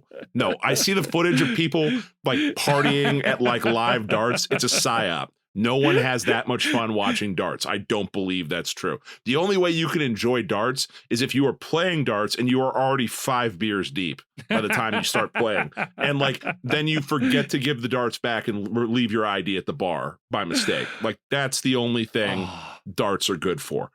The target score idea is silly. The idea of turning the clock off is silly. The clock is other than baseball. And baseball has even added a clock for a little bit of, extra chewing satisfaction. The clock is the ultimate arbiter. It's like the countdown to your doom in sports. The solution you are looking for, because I agree. I have long since been an advocate of the idea that basketball is profoundly screwed up in the way it is officiated and the way the rules work, is that there should never be a situation in any sport where it is advantageous to break the rules of the sport. Right. There should never be a situation. And the idea that fouling is used as a tactic in basketball is awful. To me, the solution is very, very simple.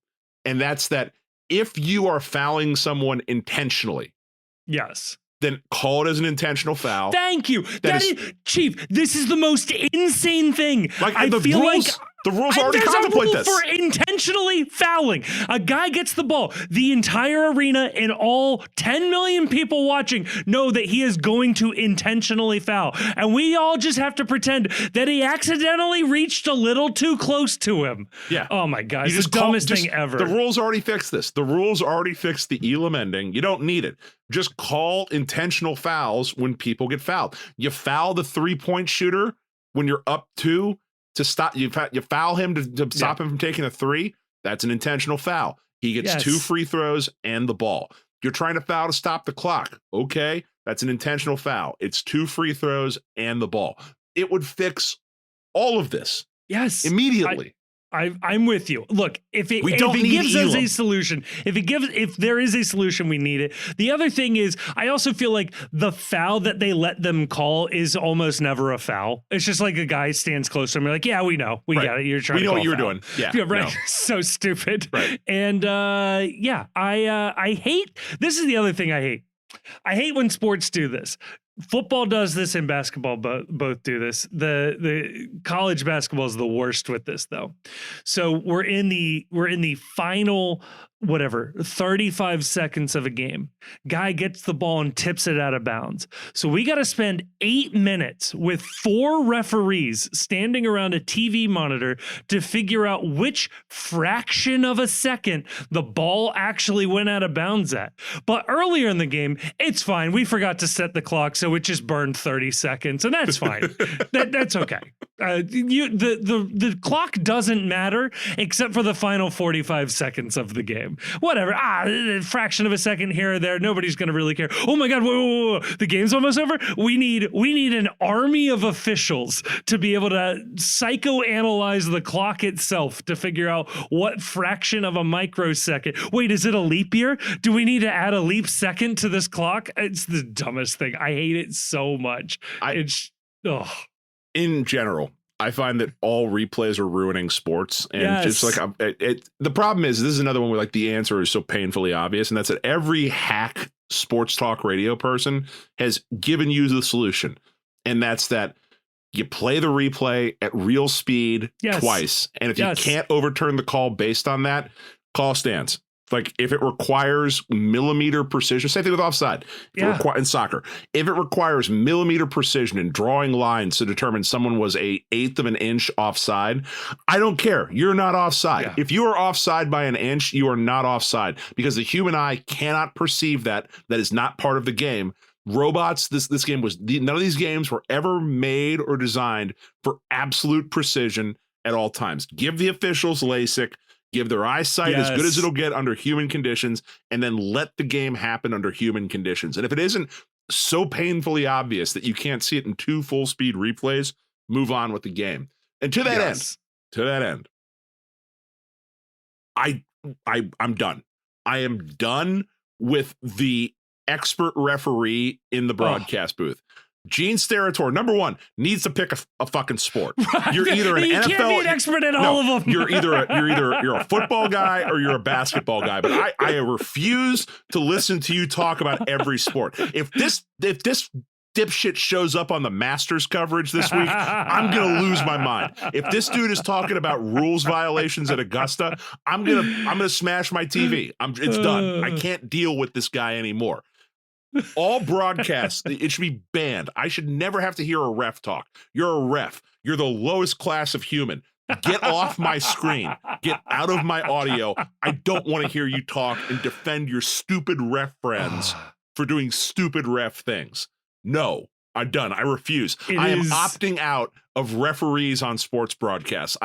If God help Apple TV, if they ever let Guido Gonzalez or somebody up into the booth to talk about officiating decisions, because you know there is some asshole at MLS or Apple TV that has thought, hey, the NFL has Gene Steratore. The NCAA has Gene Steratore. Does Gene Steratore know soccer too? Can he do this for us as well? I don't want it. I don't want it. No.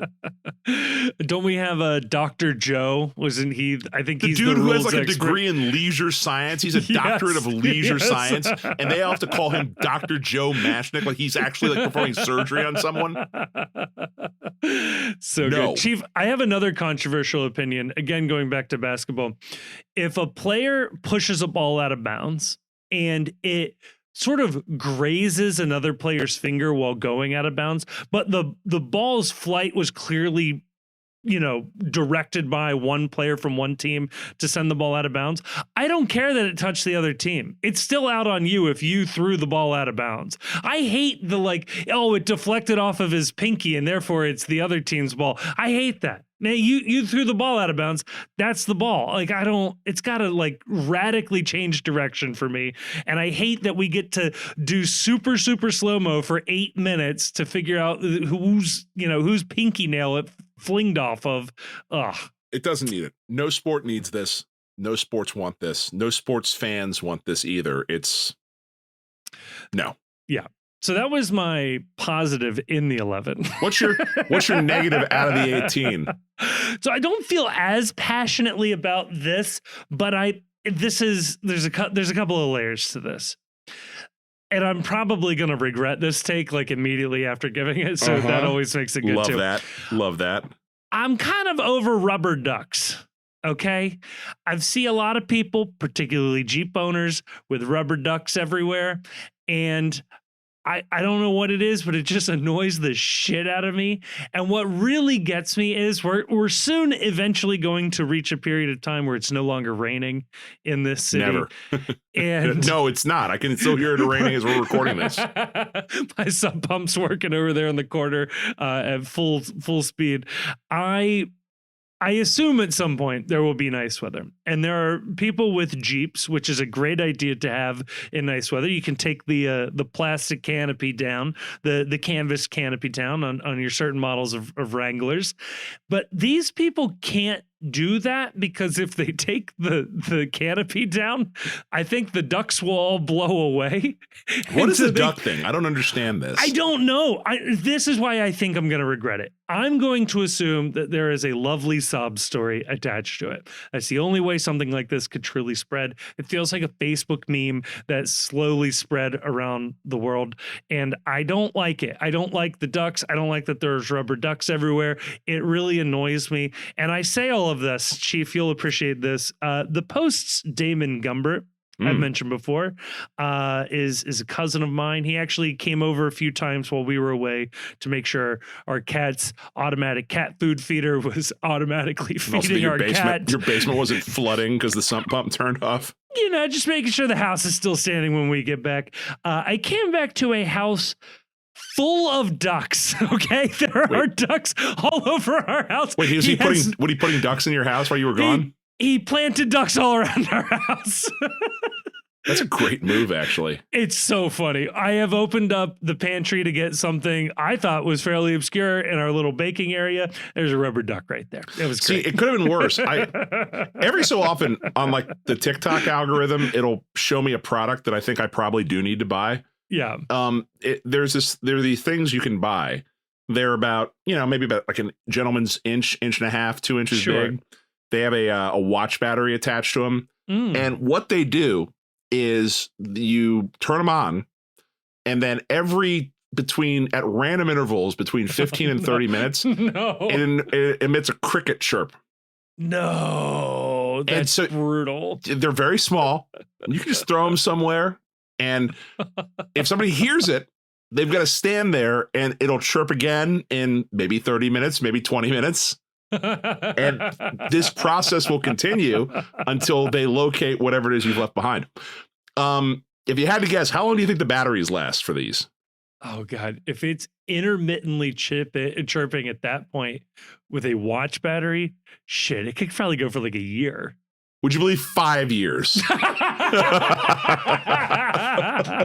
That is so good. And you can order these like $20 for a pack of 3. And I'm very tempted. I don't know that number one, I don't hate anyone enough Right. Well, no, let me change that. I don't get invited to anyone's house that I hate enough. Right. I certainly hate enough people, but like throw one in like an air duct or someplace that would be very hard to get to. I feel like it would work well in an office, though. Yeah, in the drop ceiling of an office. Oh, don't you think I've thought of this? Like, boy, do I wish this had been like I'd found this about like 4 months ago. Oh man, you could have really planted some seeds there. Yeah, you're gonna remember me, baby. This does remind me of a slightly more cruel but similar product that I had seen advertised. It was a sound grenade where you pulled a pin and it was a fully sealed product, but once you pulled it, it emitted an incredibly annoying high pitch scream for like an hour before its battery let out. And the idea was that you would pull it and throw it somewhere and just annoy the shit out of somebody, and they would have to smash it with a hammer to get it to turn off because there was no way into the internals. There's no way inside of the mechanism. Right. It's just like that'd actually be kind of awesome. I would also own one of those. So I may be buying the crickets and then figuring out someplace. Really funny. Yeah. Just know that if I show up at your house or in your car, I might be packing. Could we do that at an opposing team's stadium? Is there something along these lines? The cricket is probably not going to do it, but could you do something like this at another team's stadium? We're starting to go legit with the world's GAM, and we're getting invited to like other places to do interviews. We're always leaving one of these behind. It's like, have you noticed that if you had those guys over, that all of a sudden like a cricket infestation happened at your place? we gotta slip it into the bag of somebody important, or the shirt pocket of somebody, right, or like in a potted plant somewhere, like as we're walking into the building. Yes. Yeah. See, this is why we can't have nice things.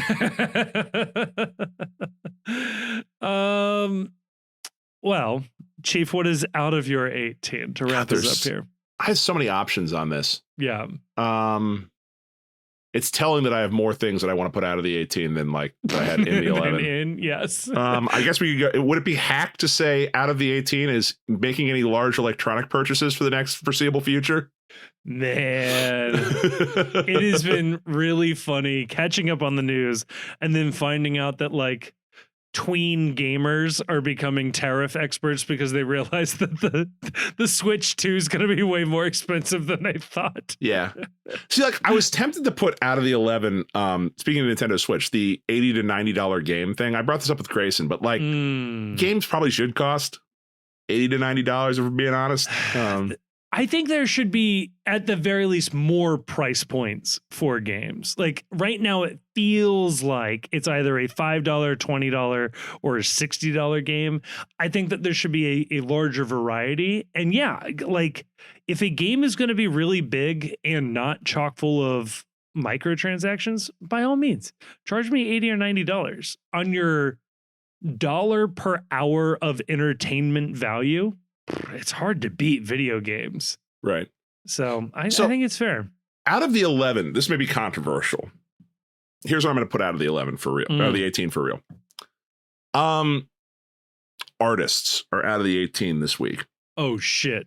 Yeah. Oh, no, Chief. Yeah.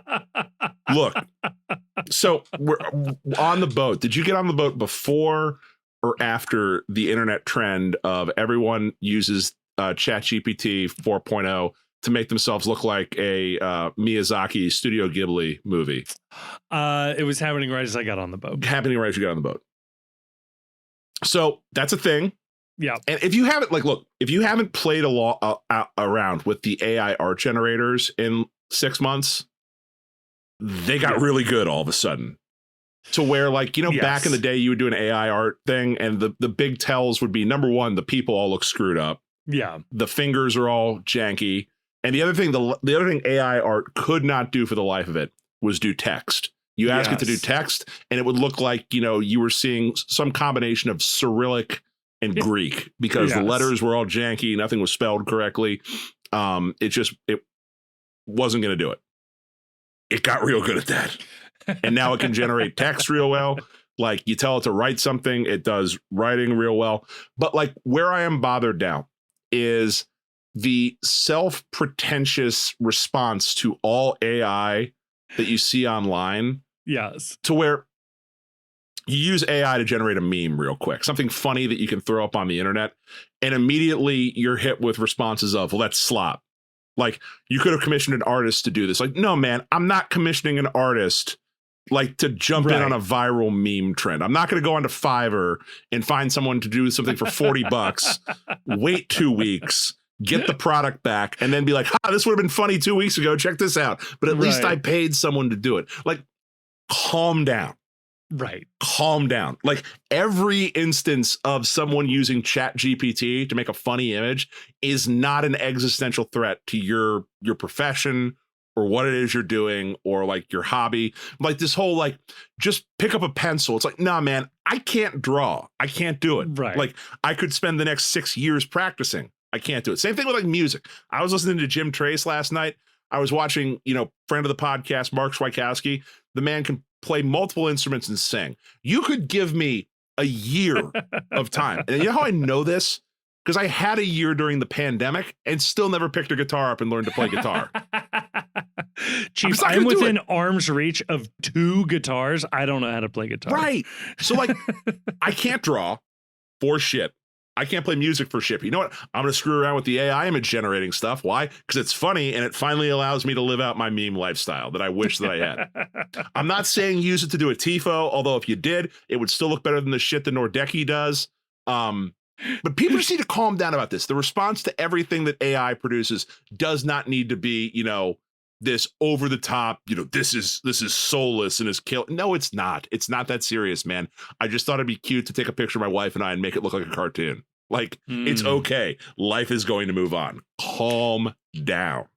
I think I can get on board with that. I definitely think that there is a worry that where AI takes actual people's jobs. That's going to happen no matter what, man. Right. Like, the train is coming at 1,000 miles an hour.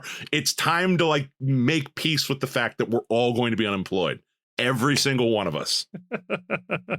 That's okay. We all have our 401ks to retire on, right? Sure. And cheap electronics that we can watch.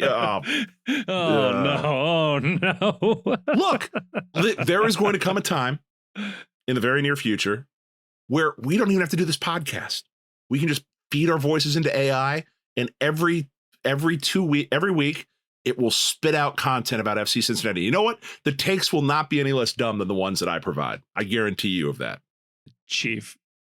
So what we would do is we would get AI clones of our voices. That's easy enough. Easy enough.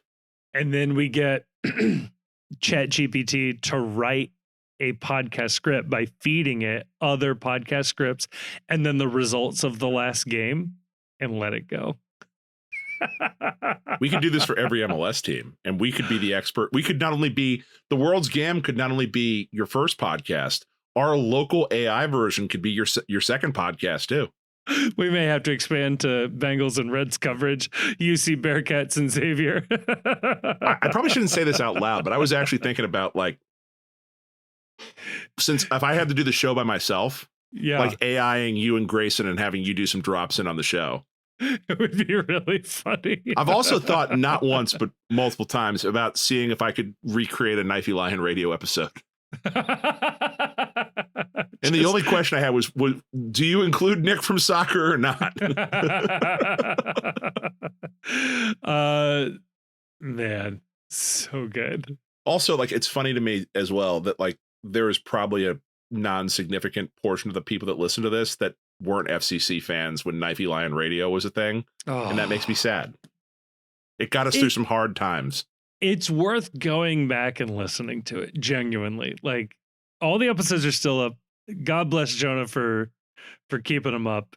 And that's great. We got to get him to do a song at some point. He needs to come out of retirement to write a song for us. Yes, we need songs. I don't know what for, but like maybe Matt Miazga's return. Like, Matt Miazga's return feels like something that old school KLR would have had a song for. Yes. We missed you, Matt. Yeah, see? An emo song about Matt Miazga coming back. Or like a 50s like doo-wop type song about, like, you know what, like My boyfriend's My back. boyfriend's back.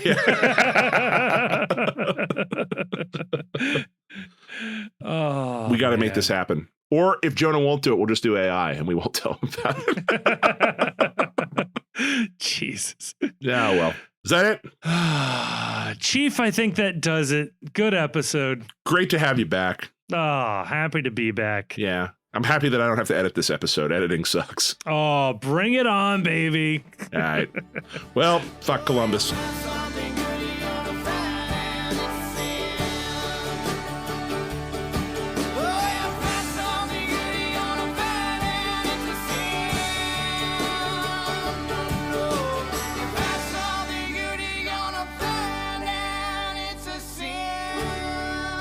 Thank you so much for listening to this episode of the Cincy Postcast. It is a production of The Post Cincy. You can check us out at thepostcincy.com or just click a link in the description to check out some of our written work. It also has links to our social media accounts across all sorts of different platforms, including YouTube, where we are trying to do more and more video content. Please, dare I say it, like and subscribe and leave a comment. But no, that would be really, really helpful. I also want to give a thank you to Jim Trace and the Makers. They're a local Cincinnati band who provided all of the music for this episode. We love having them on board. You can check them out. Again, link in the description of this episode to find out where they might be playing shows next or where you can listen to more of their music. Also want to give a massive, massive thank you to the awesome and very attractive patrons over on Patreon. It is a voluntary subscription that people take out with no real promise of anything extra that keep this show afloat. And we are so, so thankful to those of you that have decided to take that commitment. If you do like the show, or at least just want to engage with other people who have listened to the show and want to talk about FC Cincinnati, MLS, soccer, or really anything else, you can go on over to Discord. Again, link in the description. Lots of links in the description where you can find a link to the Discord. That's where we are keeping the conversation going 24/7. It feels like it's a really fun group of people in there just talking about FC Cincinnati. And like I said, just about everything else. And finally, I'll say it. If you liked this episode, and given the fact that you've made it all the way to the end, I have to assume you either like it or for some reason cannot reach the stop button. Please share this episode with a friend or family member or someone who likes FC Cincinnati. The best way for us to grow is from a personal recommendation from somebody who likes it. And if that's you, please tell other people. And if you don't have any friends, feel free to give us a review on whatever your podcast platform of choice is. We'll take anything we can get. But again, a huge, huge thank you to everybody for listening to this show. I am blown away that anybody listens to this. So again, I well and truly mean this. Thank you so much for listening.